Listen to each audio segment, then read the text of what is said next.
Welcome to miniEM. In this video, I'm going to walk you through fingertip amputation repair with Rongeurs. You're going to do this for any distal phalanx amputations or avulsions where the bone is protruding past the soft tissue.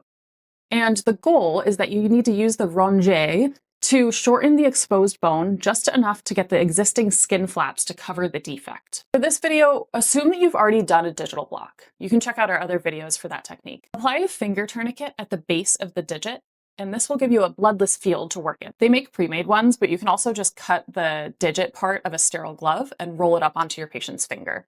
All right, confirm the tourniquet is on and the finger is blanched. And then you want to irrigate copiously with normal saline to cleanse and to see your field.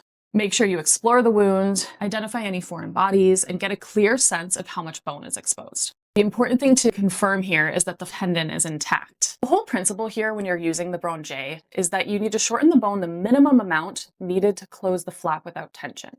You only take what you need from the bone and no more. Use the bone rongeur to shorten that distal phalanx. Take small bites and recheck your closure after each one. Don't over-shorten the bone. You can't put bone back. Also check the position of the nail bed. The proximal nail bed should not extend past the new distal end of the bone. If it does, the nail will grow over the tip and you end up getting this weird hook nail deformity. If the injury involves more than 50 to 60% of the nail bed, you should probably consider removing the whole nail bed, including the portion that's under that eponychial fold. Sometimes you can't get a tension-free closure even after you shorten the bone.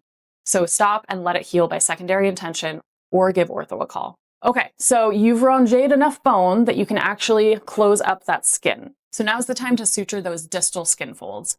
Suture the volar part to the dorsal part using simple interrupteds. The first part of the dressing is Xeroform or some other type of petroleum impregnated gauze, and then wrap that with cotton gauze. On top of all of that, you can use one of those metal splints to splint the finger, and this just really helps protect that distal end of the phalanx while it's healing in the early stages.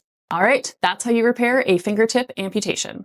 Check out the rest of our miniEM library for some more procedural education.